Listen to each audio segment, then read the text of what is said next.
আসসালামু আলাইকুম। আইসা টেস্ট টিপে আপনাদের স্বাগতম। আশা করি আল্লাহর রহমতে আপনারা ভালো আছেন। আমিও আল্লাহর রহমতে ভালো আছি। আজকে আমি কালবাউস মাছের রেসিপি নিয়ে এসেছি আপনাদের সামনে। আশা করি আপনাদের ভালো লাগবে ইনশাআল্লাহ। এখানে আমি 800 গ্রাম মতো কালবাউস মাছ নিয়েছি। প্রথমে আমি ধুয়ে নিয়েছি। তারপর 1 চা চামচ লবণ নিয়েছি, 1 চা চামচ হলুদ গুঁড়ো নিয়েছি, 1 চা চামচ মরিচ গুঁড়ো নিয়েছি, সামান্য পরিমাণ জিরের গুঁড়ো নিয়েছি। এখন আমি সবগুলোকে এখন মাছের সাথে মাখিয়ে নিব। এভাবে আস্তে আস্তে মাছগুলোকে মাখিয়ে নিতে হবে। মাখাটা যত সুন্দর হবে ভাজাটাও তত সুন্দর হবে। এবার আমি একটা প্যানে গরম করে সামান্য তেল দিয়েছি। তেল দিয়ে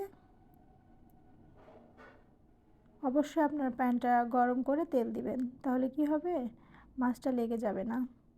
হ্যাঁ, প্যানটা গরম যখন হয়ে যাবে তখন আমি আস্তে আস্তে মাছগুলো দিয়ে দিয়েছি। আর এই কালবাউস মাছটা সত্যি অনেক মজাদার একটা মাছ, সবসময় পাওয়া যায় না, খেতে ভালো লাগে। সত্যি একটা সুস্বাদু মাছ। তা আপনারা বাজার থেকে নিয়ে অবশ্যই ট্রাই করবেন টাটকা মাছটা যাতে নিয়ে আসতে। মাছটা যদি নরম হয় তাহলে কিন্তু একেবারেই ভালো লাগবে না। আমি এখানে খুব টাটকা মাছটা ইউজ করেছি। এবার আস্তে আস্তে মাছগুলোকে ভেজে নিতে হবে। অবশ্যই মাছটা সুন্দর করে ভাজতে হবে, এপিঠ ওপিঠ।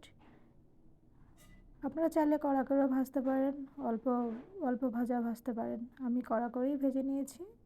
এবার মাছটা কি সুন্দর কালার এসেছে দেখেন। মাছটা এবার হয়ে গেলে আমি এখন একটা প্লেটে করে সব মাছগুলো উঠিয়ে নিয়েছি।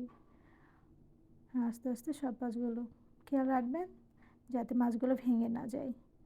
আর নতুন রাঁধুনিদেরকে বলবো দেখে দেখে এভাবে রান্না শিখে নিতে পারবেন ইনশাআল্লাহ।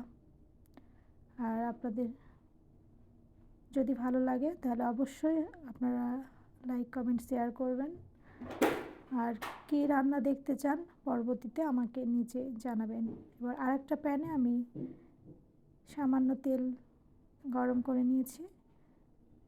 হ্যাঁ, একটু আমি এভাবে একটু ঝাঁকায় নিচ্ছি কড়াইটা। তারপর 1 কাপ পেঁয়াজ দিয়েছি। পেঁয়াজের পরিমাণটা বেশি দিয়েছি আমি, মাছটা একটু ঘন হবে। যদি বেশি ঝোল খেতে চান বা পাতলা ঝোল খেতে চান সেটা আপনাদের ব্যাপার।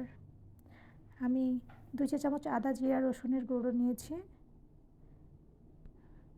লবণ নিয়েছি 1 চা চামচ, হলুদ গুঁড়ো নিয়েছি 1 চা চামচ, মরিচ গুঁড়ো নিয়েছি 1 চা চামচ। আমি একটু লাল করে ভেজে নিয়েছি। তারপরে একটু সামান্য পানি দিয়ে এগুলোকে ভালো করে মশলার সাথে কষিয়ে নিতে হবে। পেঁয়াজ একসাথে কষিয়ে নিয়ে, আর কষানোটা যত সুন্দর হবে রান্নাটা তত সুস্বাদু লাগবে। তো আপনারা সবসময় মনে রাখবেন যে অবশ্যই হলো কি যে ভালো করে কষাবেন। একটা মশলার একটা ঘ্রাণ আছে, এই ঘ্রাণটা খারাপ লাগে। তো যদি কষানোটা সুন্দর হয় তাহলে এই ঘ্রাণটা আর লাগে না। এক এক কাপ মতো আমি টমেটো নিয়েছি। আপনারা চাইলে নিতে পারেন, না চাইলে না নিতে পারেন। তবে টমেটোটা নিলে মাছটার ফ্লেভারটা অনেক সুন্দর আসে এবং খেতে অনেক মজাদার হয়। আর আমি মাছে সাধারণত টমেটো ব্যবহার করি সব সময়। এবার সুন্দর করে কষিয়ে নিচ্ছি। টমেটো দিয়ে মশলাটা দিয়ে সুন্দর করে কষিয়ে না, এভাবে কষিয়ে নিচ্ছি। আর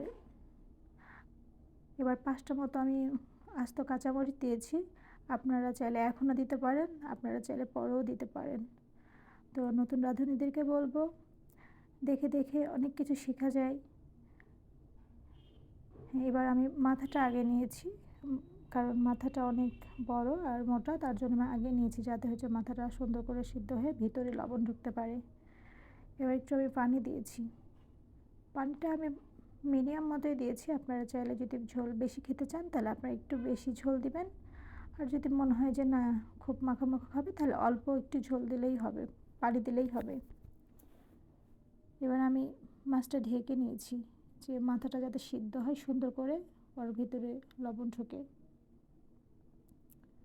পানিটা যখন আমি ফুটে যাবে প্রপারলি, আর তখন আমি একটা একটা করে সব মাছগুলো আমি এখানে দিয়ে দিয়েছি। একটা কথা মনে রাখবেন, সবসময় গরম পানিটা ইউজ করার চেষ্টা করবেন। সব সময় মানে মাংসতে হোক আর মাছেই হোক গরম পানিটা দেওয়ার চেষ্টা করবেন, তাহলে ভালো হবে।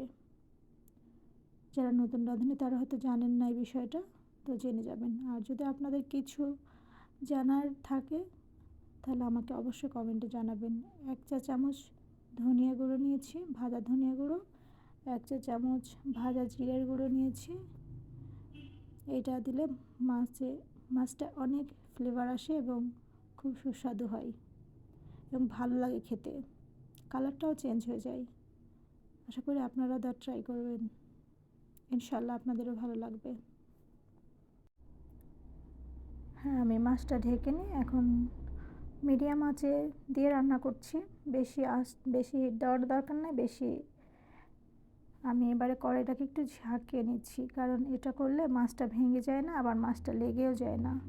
অনেক সময় নাড়তে গেলে মাছটা ভেঙে যায়, তাই আমি মাছ রান্নাতে এরকমই চেষ্টা করি, যাতে এভাবেই। তো আপনারা ভালো থাকবেন, সুস্থ থাকবেন, যে যেখান থেকে দেখছেন অবশ্যই ভালোবাসা দিয়ে পাশে থাকবেন। আমিও আপনাদের পাশে থাকতে চাই। ভালো থাকবেন, সুস্থ থাকবেন। আল্লাহ হাফেজ।